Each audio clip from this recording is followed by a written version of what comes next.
বেয়া কথা হৈছে কাৰণ এখন গণতন্ত্ৰত প্ৰতিজন ব্যক্তিৰ অধিকাৰ আছে প্ৰতিবাদ কৰিবৰ কাৰণে শান্তিপূৰ্ণ প্ৰতিবাদ কৰিবৰ কাৰণে হওক বা গণতান্ত্ৰিক যিকোনো প্ৰতিবাদ কৰিবৰ কাৰণে হওক গতিকে এই এনেকুৱা ধৰণৰ বিষয়বিলাক কেতিয়াও কোনো কাৰণে গণতন্ত্ৰৰ বাবে এটা শুভ লক্ষণ নহয় যিহেতু সুমন ৱাংচুকক বগা কাপোৰে যিহেতু ঢাকি লৈ যোৱা পৰিলক্ষিত হৈছে তেনে ক্ষেত্ৰত আপোনালোকে কি ক'ব বেয়া হৈছে এইটোতো অত্যন্ত বেয়া হৈছে সুমন ৱাংচুক এজন ব্যক্তি তেওঁক কেতিয়াবা পাকিস্তানী বনোৱা হয় কেতিয়াবা তেওঁক চাইনিজ বনোৱা হয় তেনেকুৱা এজন বিজ্ঞানী এজন ব্যক্তিয়ে যিজন ব্যক্তিয়ে বিগত দিনত আপুনি যদি ভালদৰে ইতিহাস খুচৰি চায় আপুনি গম পাব যে তেখেতে ভাৰতৰ কাৰণে পৃথিৱীৰ কাৰণে বিশ্বৰ কাৰণে যথেষ্টখিনি কাম কৰিছে গতিকে সুমন ৱাংচুকৰ নিচিনা এজন ব্যক্তিক আমি তেনেকুৱা এজন ব্যক্তিক আমি শ্ৰদ্ধাৰে তেওঁ আদৰ্শলৈ আগবাঢ়ি যাব লাগে যে আহি থকা দিনত যাতে যুৱতীয়ে বা ভৱিষ্যত প্ৰজন্ম যাতে সাহস পায় যাতে প্ৰেৰণা পায় লগত কোনো ৰাজনৈতিক বিষয় বা ৰাজনৈতিক ৰেহৰূপ জড়িত থকা এটা বিষয় নহয় এটা খুব এটা স্পৰ্শকাতৰ বিষয় হয় গতিকে অসম চৰকাৰ তথা ভাৰত চৰকাৰক আমি বিনম্ৰভাৱে অনুৰোধ জনাব বিচাৰিছোঁ তেওঁলোকে যি আপোচ নীতি লৈ আছে নীতিটো পৰিহাৰ কৰক কাৰণ আজি আমি ওলাই আহিছোঁ কেৱল 100জন ব্যক্তিৰ কাৰণে নহয় কেৱল সেই 20 লাখ বা 22 লাখ ছাত্ৰ ছাত্ৰীৰ কাৰণে নহয় আহি থকা যুৱ প্ৰজন্মৰ কাৰণে আমাৰ সন্মুখত যি আমাৰ প্ৰতিবাদ ৰোধ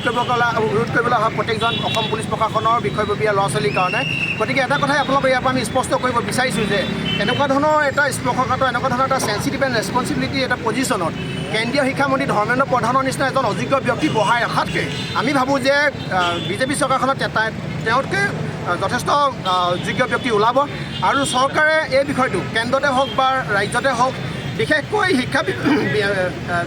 বিভাগৰ বিষয়টোত এজন যোগ্য ব্যক্তিক এটা কাৰণেই এপইণ্টমেণ্ট কৰিব লাগে যে যোৱা এই ঘটনাটো হৈ যোৱাৰ পাছত আমি 20জনকৈ ছাত্ৰ ছাত্ৰী আমি হেৰুৱাবলগীয়া হৈছে ভাৰতৰ বিভিন্ন প্ৰান্তৰ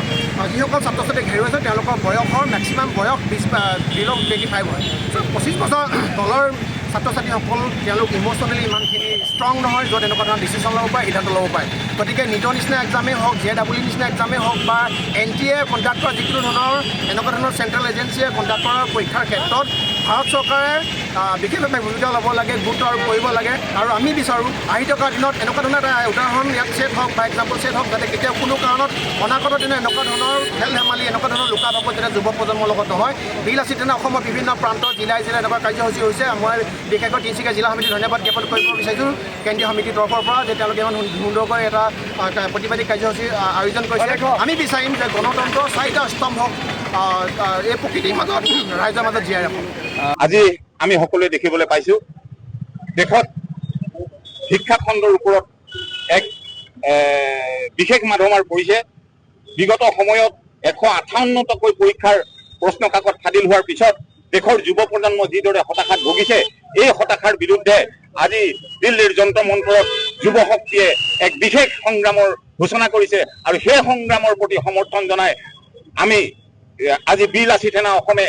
গোটেই অসমতে বিভিন্ন জিলাই প্ৰতিবাদী কাৰ্যসূচী লৈছোঁ আপোনালোকে দেখিবলৈ পাইছে যুৱ শক্তিৰ যি প্ৰতিবাদী কাৰ্যসূচী তাৰ সাংবিধানিক যি অধিকাৰৰ সম্পৰ্কে তেওঁলোকে মাত মাতিছে এইখিনি কৰিবলৈ যাওঁতে দেশৰ বিশিষ্ট মানুহসকলক বিশেষকৈ সুমন ৱাংচুকৰ নিচিনা মেগাছেছ বঁটা বিজয়ী এজন বিজ্ঞানীক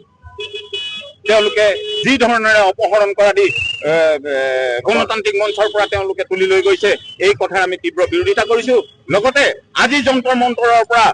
সংসদ ভৱনলৈ মাৰ্চ কৰা প্ৰতিবাদী যুৱ শক্তিৰ ওপৰত যি ধৰণে বৰ্বৰ অত্যাচাৰ চৰকাৰে চলাইছে ভাৰত চৰকাৰে চলাইছে আমি ইয়াৰ তীব্ৰ গৰিহণা জনাইছোঁ বিলাসী সেনা অসমে আৰু এই সংগ্ৰামখনত বিলাসী সেনা অসমে উত্তৰোত্তৰ ভূমিকা পালন কৰিব বুলি আমি কথা দিছোঁ ধন্যবাদ জয় আই অসম এটা আমাৰ মৌলিক অধিকাৰ এই অধিকাৰৰ ক্ষেত্ৰত আমাৰ সুমন ৱাংচুক ডাঙৰীয়াই ভাৰতৰ শিক্ষা ব্যৱস্থা আমূল পৰিৱৰ্তনৰ বাবে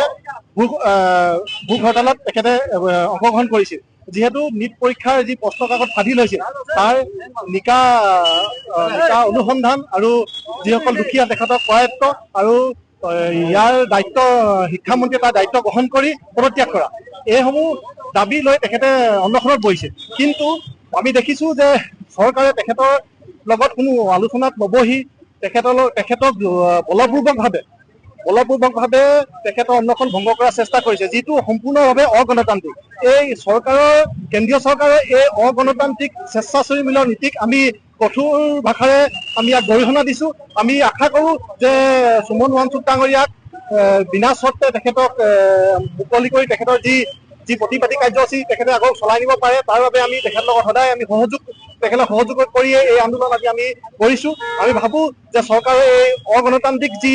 নীতিৰে যি আমাৰ শাসন কৰাৰ যি ব্যৱস্থা চলি আছে এইটো অতি সোনকালে বন্ধ কৰিব লাগে কাৰণ আমি এখন ভাৰত গণতান্ত্ৰিক দেশ হিচাপে আমাৰ মৌলিক অধিকাৰ হৈছে আমাৰ শান্তিপূৰ্ণভাৱে আমি প্ৰতিবাদ কৰাটো আমাৰ মৌলিক অধিকাৰ। এই